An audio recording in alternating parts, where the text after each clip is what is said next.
বেঙ্গালুরুর বিপক্ষে গুজরাটের সাম্প্রতিক জয় আইপিএলের কোয়ালিফায়ার রেস বা প্লে অফের লড়াইয়ে এক বিশাল বড়সড় আলোড়ন সৃষ্টি করে দিয়েছে।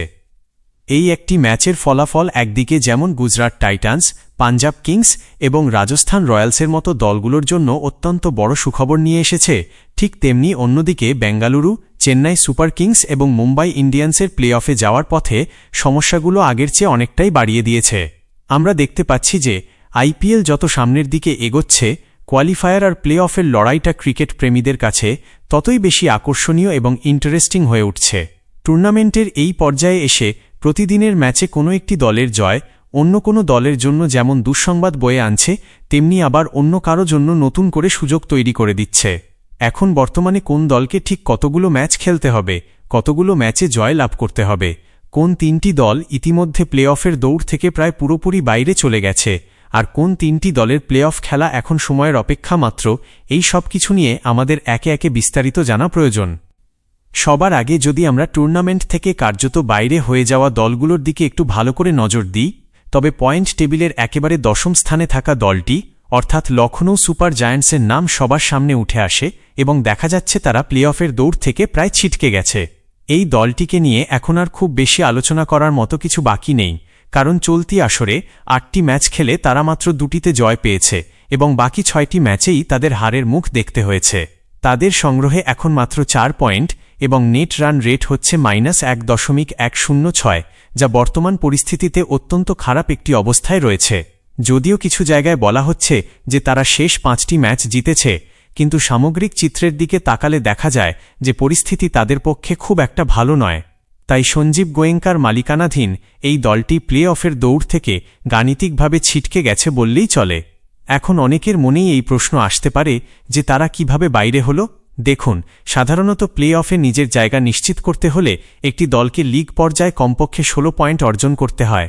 সেই হিসেব অনুযায়ী 16 পয়েন্ট পেতে হলে অন্তত 8টি ম্যাচে জয় পাওয়া একান্ত জরুরি। এখন লখনৌ সুপার জায়ান্টস যদি তাদের খেলা প্রথম 8টি ম্যাচের মধ্যে মাত্র 2টিতে জিতে থাকে, তবে বাকি থাকা 6টি ম্যাচের মধ্যে তাদের প্রতিটি ম্যাচেই জয়লাভ করতে হবে। বাস্তবসম্মতভাবে চিন্তা করলে এটি কতটা সম্ভব তা সহজেই বোঝা যায়। গাণিতিকভাবে এখনও তাদের ক্ষীণ সুযোগ থাকলেও বাস্তবে এই কঠিন পথ পাড়ি দেওয়া প্রায় অসম্ভব বলেই মনে হচ্ছে, এবং সেই কারণেই আমাদের বিশেষ বিশ্লেষণে লখনৌ সুপার জায়ান্টস এই দৌড় থেকে এখন বাইরে। ঠিক একই রকম হতাশাজনক পরিস্থিতি লক্ষ্য করা যাচ্ছে পয়েন্ট টেবিলের 9ম স্থানে থাকা দলটির ক্ষেত্রেও, অর্থাৎ মুম্বাই ইন্ডিয়ান্সের ভাগ্যও একই সুতোয় গাঁথা। তারা এখন পর্যন্ত টুর্নামেন্টে 8টি ম্যাচ খেলে ফেলেছে এবং তার মধ্যে মাত্র 2টিতে জিতেছে আর বাকি 6টি ম্যাচেই শোচনীয়ভাবে হেরেছে। তাদের হাতেও বর্তমানে সংগ্রহে আছে মাত্র 4 পয়েন্ট এবং আমাদের বিচার বিশ্লেষণ অনুযায়ী তারাও প্লে অফের দৌড় থেকে কার্যত পুরোপুরি ছিটকে গেছে। তবে তারা ঠিক কিভাবে প্রতিযোগিতার বাইরে চলে গেল সেটাও একটু তলিয়ে বোঝা দরকার। মুম্বাইয়ের বর্তমান অবস্থাও লখনৌয়ের মতোই অত্যন্ত জটিল। 8টি ম্যাচের মধ্যে মাত্র 2টি জয় পাওয়ার অর্থ হল বাকি থাকা 6টি ম্যাচের সবকটিতেই তাদের জয় ছিনিয়ে আনতে হবে। প্লে অফের এই চূড়ান্ত লড়াইয়ে এসে এই ধরনের কঠিন সমীকরণ মেলানো যে কোনো দলের জন্যই খুব দুঃসাধ্য হয়ে ওঠে। আপনি যদি যুক্তি দিয়ে বলেন যে পরবর্তী 6টির মধ্যে 6টি ম্যাচই জিততে হবে, তবে সেই দল মুম্বাই হোক বা লখনৌ, তাদের জন্য সামনের পথ যে অত্যন্ত কঠিন এবং কণ্টকাকীর্ণ হয়ে উঠেছে তাতে কোনো সন্দেহ নেই। আবার যদি টুর্নামেন্টের অন্য দলগুলোর দিকে তাকাই, তবে দেখা যাবে একই রকম শোচনীয় অবস্থা বর্তমানে কলকাতা নাইট রাইডার্সেরও। তারাও এই মৌসুমে 8টি ম্যাচ খেলেছে, যার মধ্যে 2টিতে জিতেছে এবং 5টিতে তাদের হার মানতে হয়েছে, আর একটি ম্যাচের কোনো ফলাফল পাওয়া যায়নি। তাদের বর্তমানে সংগ্রহে আছে মাত্র 5 পয়েন্ট এবং নেট রান রেট হচ্ছে -0.751, যা প্লে অফের লড়াইয়ে টিকে থাকার জন্য মোটেও আশাব্যঞ্জক নয়। নিয়ম অনুযায়ী প্লে অফে উঠতে গেলে তাদেরও অন্তত 16 বা তার বেশি পয়েন্টের কোটা স্পর্শ করতে হবে।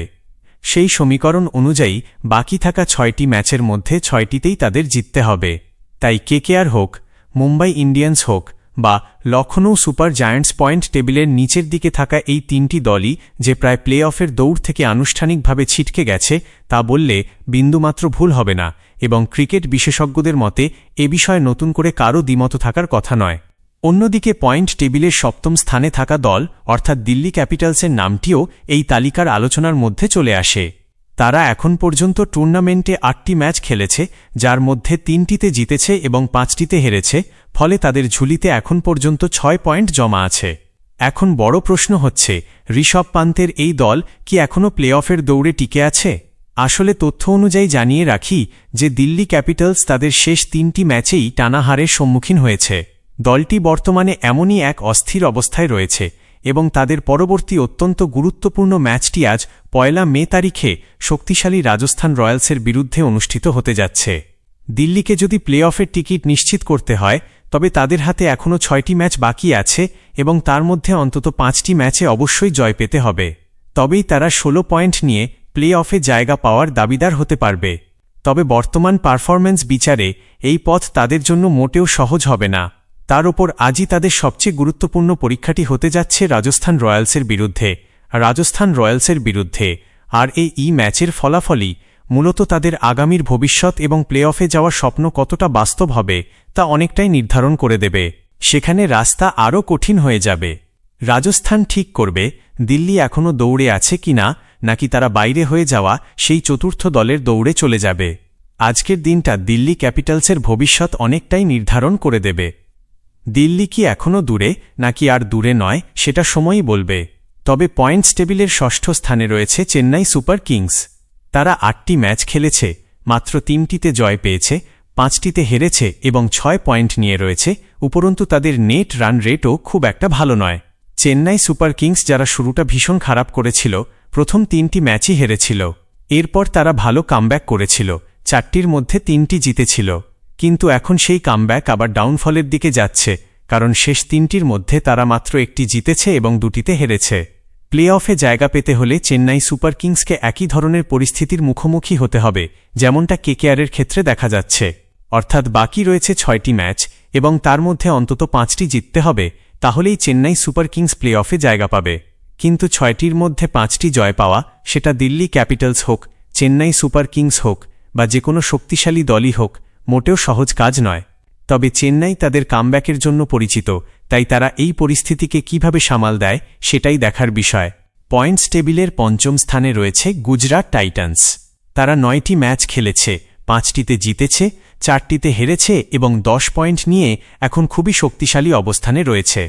সত্যি বলতে নিজের জোরে এবং সামর্থ্যে ভর করে রয়্যাল চ্যালেঞ্জার্স বেঙ্গালুরুর মতো ইনফর্ম দলকে হারানো সহজ নয়, কিন্তু গুজরাট সেটা করে দেখিয়েছে। তাই তাদের জন্য এটা বড় সুখবর যে প্লে অফের দৌড়ে তারা এখন অনেকটাই ফেভারিট হিসেবে ধরা হচ্ছে। দেখুন, তাদের কাছে ইতিমধ্যেই ১০ পয়েন্ট রয়েছে। হিসেব বলছে আরও ৬ পয়েন্ট অর্থাৎ ৩টি জয় প্রয়োজন এবং তার জন্য তাদের সামনে এখনও ৫টি ম্যাচ বাকি। যদি বলা হয় এই ৫টির মধ্যে ৩টি জিতলেই গুজরাট প্লে অফে জায়গা পাবে, তাহলে এটা বলা যায় যে তারা নিজেরাই নিজেদের জন্য সেই সুযোগ তৈরি করেছে এবং সেই যোগ্যতাও তাদের রয়েছে।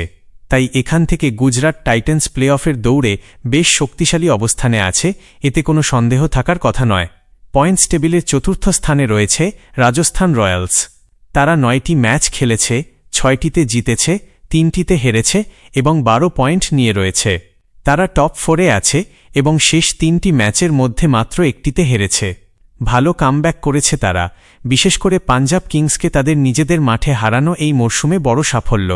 প্লে অফে জায়গা পেতে হলে তাদের কাছে ইতিমধ্যেই ১২ পয়েন্ট আছে এবং ১৬ পয়েন্ট প্রয়োজন। সেই হিসেবে আরও ৪ পয়েন্ট অর্থাৎ ২টি জয় পেলেই তারা কোয়ালিফাই করবে। তাদের সামনে এখনও ৫টি ম্যাচ বাকি, তাই বলা যায় এই ৫টির মধ্যে মাত্র ২টি জিতলেই তাদের প্লে অফ নিশ্চিত হয়ে যাবে। অনেকেই ভাববেন ৫টির মধ্যে ২টি জেতা খুব সহজ ব্যাপার, যেন একেবারে সহজ খাবারের মতো, যা রাজস্থান সহজেই অর্জন করতে পারবে। পয়েন্টস টেবিলে তৃতীয় স্থানে রয়েছে সানরাইজার্স হায়দ্রাবাদ। তারা ৯টি ম্যাচ খেলেছে, ৬টিতে জিতেছে, ৩টিতে হেরেছে এবং ১২ পয়েন্ট নিয়ে তৃতীয় স্থানে রয়েছে। এই সেই হায়দ্রাবাদ যারা প্রথম ৪টি ম্যাচের মধ্যে মাত্র ১টি জিতেছিল, কিন্তু এরপর তারা টানা ৪-৫টি ম্যাচ জিতে নিজেদের টপ 3-তে নিয়ে এসেছে। হায়দ্রাবাদ তাদের এই অনিশ্চিত পারফরম্যান্সের জন্যই পরিচিত। প্লে অফে যেতে হলে তাদের সামনে এখনও ৫টি ম্যাচ বাকি রয়েছে এবং যদি সেই ৫টির মধ্যে মাত্র ২টি জিততে পারে, তাহলে তাদের প্লে অফে জায়গা প্রায় নিশ্চিত হয়ে যাবে। এখান থেকে বলা যায় সানরাইজার্স হায়দ্রাবাদ খুবই ভালো অবস্থানে রয়েছে প্লে অফে যাওয়ার জন্য। রয়্যাল চ্যালেঞ্জার্স বেঙ্গালুরু বর্তমানে পয়েন্টস টেবিলের দ্বিতীয় স্থানে রয়েছে। আজকের ম্যাচ জিতলে তারা প্রথম স্থানে উঠে যেত, কিন্তু তারা আজ বড় ব্যবধানে হেরে গেছে, যার ফলে এখনও দ্বিতীয় স্থানেই রয়েছে। তারা 9টি ম্যাচ খেলেছে, 6টিতে জিতেছে, 3টিতে হেরেছে এবং 12 পয়েন্ট নিয়ে রয়েছে। আজকের হারের ফলে তাদের নেট রান রেটেও কিছুটা প্রভাব পড়েছে। প্লে অফে জায়গা পেতে হলে তাদের এখনও 5টি ম্যাচ খেলতে হবে এবং সেই 5টির মধ্যে মাত্র 2টি জিতলেই তারা প্লে অফে পৌঁছে যাবে। অনেকেই ভাববেন 5টির মধ্যে 2টি জেতা খুব কঠিন নয়, কিন্তু বাস্তবে প্রতিটি ম্যাচই গুরুত্বপূর্ণ। পয়েন্টস টেবিলের শীর্ষে রয়েছে পাঞ্জাব কিংস। তারা 8টি ম্যাচ খেলেছে, 6টিতে জিতেছে, 1টিতে হেরেছে এবং 1টি ম্যাচের ফলাফল হয়নি।